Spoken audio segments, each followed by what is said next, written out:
একটা ছোট্ট সমুদ্রের পাশে থাকা গ্রাম। একদিন এক জেলের জালে উঠে আসে এক অচেনা নারী। কেউ জানে না সে কে, কোথা থেকে এসেছে, কিন্তু মেয়েটার উপস্থিতি বদলে দেয় এক বাবার জীবন আর এক ছোট্ট মেয়ের কল্পনা। তবে এটা কি শুধু রূপকথা নাকি বাস্তবতা, জানবো আজকের এই গল্পে। বন্ধুরা, কাহিনী শুরু হয় একটা জেলেকে দেখানোর মাধ্যমে, যার নাম ছিল সিরকিউস, তবে সবাই তাকে সার্কাস বলে ডাকত। সার্কাস যখন মাছ ধরার জন্য সমুদ্রে জাল ফেলে, তখন তার জালে এক সুন্দরী মেয়ে আটকে যায়।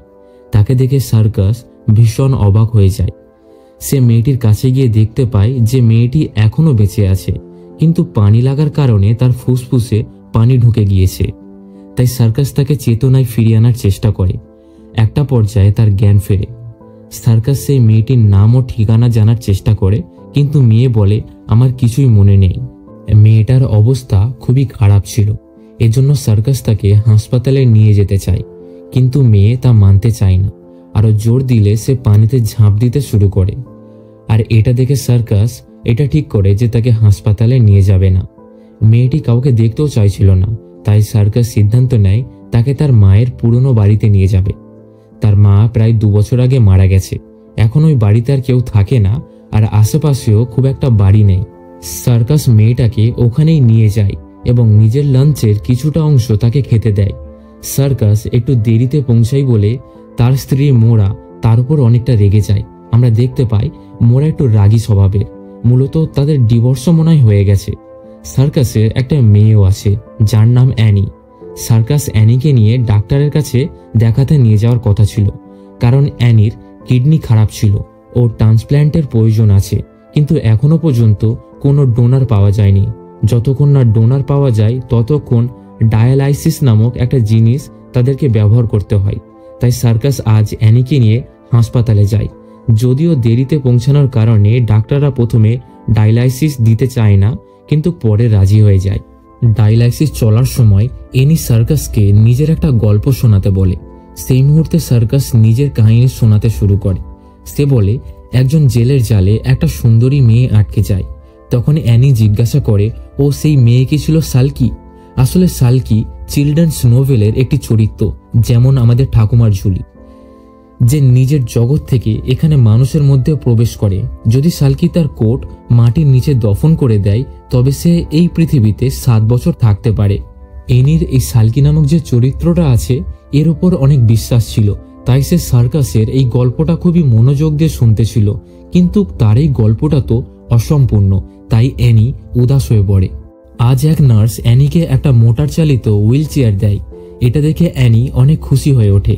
সার্কাস অ্যানিকে নিয়ে বাড়ি ফিরে আসে, কিন্তু তার স্ত্রী মোরা এখনো তার সাথে ভালোভাবে আচরণ করছিল না। আর এখানেই আমরা জানতে পারি যে তার স্ত্রী মোরা নানান নেশায় জড়িত আছে। পরের দিন সার্কাস সেই মেয়েটির কাছে যায়, আর সেখানে তাদের দুজনের মধ্যে কিছুটা আলাপ পরিচিত হয়। কিছুক্ষণ পর সার্কাস মাছ ধরতে চলে যায়। তখন ওই যে মেয়েটি ছিল, সেও তার সঙ্গে যাবে বলে জেদ ধরে। সার্কাস তাকে বলে, ওখানে অনেক সব মানুষ থাকবে, তাই তোমার ওখানে যাওয়াটা উচিত হবে না। কিন্তু মেয়েটির জেদ ধরে সার্কাসের সাথে ওখানে চলে যায়। মাছ ধরার সময় সার্কাস মেয়েটাকে জিজ্ঞাসা করে, তোমার নামটা কি মনে পড়েছে তোমার? এতে মেয়েটা বলে, তুমি আমাকে অন বলে ডাকতে পারো। আর এখানে আমরা জানতে পারি যে অনের স্মৃতিশক্তি চলে যায়নি, সে শুধুমাত্র ভান করছে। অন যখন গান গাইতে শুরু করে, তখন সার্কাসের জালে অনেক ভালো ভালো বড় মাছ ধরা পড়তে শুরু করে, যেন ভাগ্য পাল্টে গেছে। খারাপ ভাগ্য যেন ভালোতে রূপান্তরিত হয়েছে। এটা দেখে সার্কাস অনকে প্রতিবারে তার সাথে মাছ ধরতে আসার কথা বলে, এবং এর পাশাপাশি সে তাকে কিছু শতাংশ ভাগও দেবে। অন মানুষের সাথে দেখা করতে চাইছিল না। তখন সার্কাস বলে, তুমি তো আমার সাথে দেখা করো, তাই না? অন জবাবে বলে, তোমার সাথে দেখা করতে আমার ভালো লাগে। এই জবাব শুনে সার্কাস অনেক আনন্দিত হয় এবং টাউন থেকে বাইরে গিয়ে অনের জন্য কিছু জামা কাপড় কিনবে ভাবে। সার্কাস অনের জামা কাপড়ের সাইজ জানতো না, তাই সে দোকানদারের সাইজ অনুযায়ী তার জন্য কিছু জামা কাপড় কিনে নেয় এবং কিছু ব্যক্তিগত কাপড়ও সেখান থেকে চুরি করে নেয়। এরপর সার্কাস তার মেয়ে অ্যানিকে দেখার জন্য যায় এবং আবার থেকে সেই অসম্পূর্ণ গল্পটা বলতে শুরু করে। সার্কাস অ্যানিকে বলে, যে মেয়েটি পানি থেকে বের হয়েছিল তার কাছে ছিল একরকম ম্যাজিক। সে গান গেয়ে মাছকে নিজের দিকে ডেকে আনতে পারত। অ্যানি বলে সে সালকি, সে তাহলে পানির মধ্যেই অন্যদের সাথে যোগাযোগ করতে পারে। তার মেয়ের সাথে কিছুটা সময় কাটানোর পর সার্কাস যে জামা কাপড়গুলো কিনে এনেছিল সেগুলো নিয়ে অনকে দেয় এবং একটা প্রশ্ন করে যে আচ্ছা তুমি এখানে কতদিন থাকবে। এর উত্তরে অন বলে আপনি আমাকে এখানে কতদিন থাকতে দেবে। এই কথা শুনে সার্কাস বলে আমি তোমাকে সারা জীবন এখানে রাখার জন্য প্রস্তুত। অন তার এই কথা শুনে অনেক খুশি হয়। এদিকে অ্যানি তার বাবার বলা গল্পটাকে খুবই গুরুত্বের সঙ্গে নিতে থাকে এবং গল্পের আরো বিস্তারিত জানতে একটি লাইব্রেরিতে চলে যায়। সেখানে সে গল্পের সম্পর্কে অনুসন্ধান করতে থাকে। অন্যদিকে আমরা দেখি সার্কাসকে, সে আজকের একটা চার্চে এসেছে কনফেশন করতে। এখানে একটা জিনিস বলে রাখি যে চার্চে একরকম ব্যবস্থা থাকে যে পর্দার একদিকে ফাদার বসে থাকবে এবং তার অন্যদিকে যে কোনো ব্যক্তি এসে নিজের দুঃখ, কষ্ট, পাপ যে কোনো বিষয়ে কথা বলে নিজের মনটাকে হালকা করতে পারে। আর ফাদারের দায়িত্ব হলো এই কথাগুলো কারোর সাথে আলোচনা না করা। এখানে ফাদার এবং সার্কাসের কথাবার্তা থেকে আমরা জানতে পারি যে সার্কাস প্রচুর মদপান করতো আগে, কিন্তু 2 বছর আগে সে মদপান করা ছেড়ে দিয়েছে। চার্চে সে তার চুরি এবং তার জালে পড়া মেয়ে অনের সম্পর্কেও ফাদারকে বলে। ফাদার তার এই কথা শুনে কিছুটা উত্তেজিত হয়ে পড়ে, তাই তিনি সার্কাসকে মাঝে মাঝে এই সব গল্প বলার জন্য অনুরোধ করে। আর হ্যাঁ, এখানে তো আমি একটা জিনিস স্পষ্টভাবে বলতে ভুলেই গিয়েছিলাম যে সার্কাস এবং মরার মধ্যে তো আগেই ডিভোর্স হয়ে গেছে, তারা দুজনে তো এখন আলাদা থাকে। সার্কাস তো এখন বিয়ে করে না, কিন্তু মরার একটা বয়ফ্রেন্ড আছে। আর অ্যানি যে বাচ্চা মেয়েটা আছে তার দায়িত্ব এখন মরার কাছেই আছে। কিন্তু তারা দুজনে একই এলাকায় বাস করে বলে অ্যানির তার বাবার সাথেও দেখা করতেও খুব একটা অসুবিধা হয় না। একদিন অ্যানি সার্কাসের বাড়িতে আসে, সাঁতার কাটতে কাটতে অনের সাথে দেখা করে। আসলে অ্যানি জানে যে সার্কাস অর্থাৎ তার বাবা তার কাছ থেকে কিছু একটা লুকাচ্ছে, তাই সে সত্যটা জানার উদ্দেশ্যে এখানে এসেছে। সে অনকে বলে তুমি কি তোমার ম্যাজিকের ক্ষমতা দিয়ে আমাকে ঠিক করে দিতে পারবে? আমি জানি তোমার কাছে একটা কোট আছে, যদি তুমি সেটা দফন করে দাও তাহলে তুমি এখানে 7 বছর থাকতে পারবে। অন তো কিছুই বুঝতে পারছিল না অ্যানি কোন কোড বা কোন ক্ষমতার কথা বলছে। অ্যানি এতটাই বাক্যবহুল উত্তেজিত হয়েছিল তাই সে অনকে কিছু বলার সুযোগই দেয় না। এদিকে আমরা আবার সার্কাসকে দেখি যে অ্যানির বলা গল্পের সত্যতা জানতে লাইব্রেরিতে এসেছে, কারণ কোথাও না কোথাও সে সন্দেহ করে যে অন হয়তো অন্য জগৎ থেকে এসেছে। অ্যানি যখন তার নতুন হুইল চেয়ারে করে স্কুলে যায় তখন তার ক্লাসমেটরা তাকে দেখে অনেক হিংসা করে, তার সঙ্গে মজা করে, এমনকি একজন তার ওই হুইল চেয়ারে বসে পড়ে এবং সেটা জলেতে ফেলে দেয়। কিন্তু অ্যানি তাদের এই আচরণ দেখে কিছু বলে না, কারণ সে এক বুঝদার মেয়ে। এরপর আমরা গ্রামে এমন একজন অপরিচিত ব্যক্তিকে দেখি যে অনকে খুঁজতে এসেছে। পরের দিন সার্কাস আবার অনকে সঙ্গে নিয়ে মাছ ধরতে যায়। সেখানে সার্কাস অনকে ওই জাহাজ চালানোটাই শেখায়। এরপর অন গান গাইতে শুরু করে এবং সার্কাসের জালে এমন অনেক মাছ ধরা পড়ে যেগুলো সাধারণত এই ছোট জালের মধ্যে পড়া সম্ভবই নয়। এইদিকে কিছু গার্ড সার্কাসের জাহাজে আসে কিছু একটা চেক করতে। তাদেরকে দেখে সার্কাস অনকে একটা ভালো জায়গায় লুকিয়ে রাখে। এতগুলো মাছ দেখে গার্ডরা প্রশ্ন করে তুমি এই একটা সাধারণ জাল থেকে কি করে এত সব মাছ ধরতে পারো? তারা যখন চারপাশে চেক করতে থাকে তখন তারা জাহাজের একটা কোণের নিচের দিকে অনকে লুকিয়ে থাকতে দেখে। তারা তখন সার্কাসকে ভিন্ন ভিন্ন প্রশ্ন করতে থাকে। সার্কাস বলে আচ্ছা, কোনো মেয়েকে কি জাহাজে আনা অপরাধ? তবে এই প্রশ্নের কোনো উত্তর গার্ডদের কাছে ছিল না, তাই তারা ওখান থেকে চলে যায়। তবে সার্কাস ভয় পায়, কারণ অনের সম্পর্কে এখন পুরো গ্রাম জেনে যাবে। কারণ গ্রামটা এতটাই ছোট যে কোনো খবর যদি জানাজানি হয় সেটা পুরো গ্রামে ছড়িয়ে পড়তে খুব একটা সময় লাগে না। এজন্য সার্কাস অনকে বলে তোমাকে আর লুকাতে হবে না, সবাই এখন তোমার সম্পর্কে জেনে যাবে।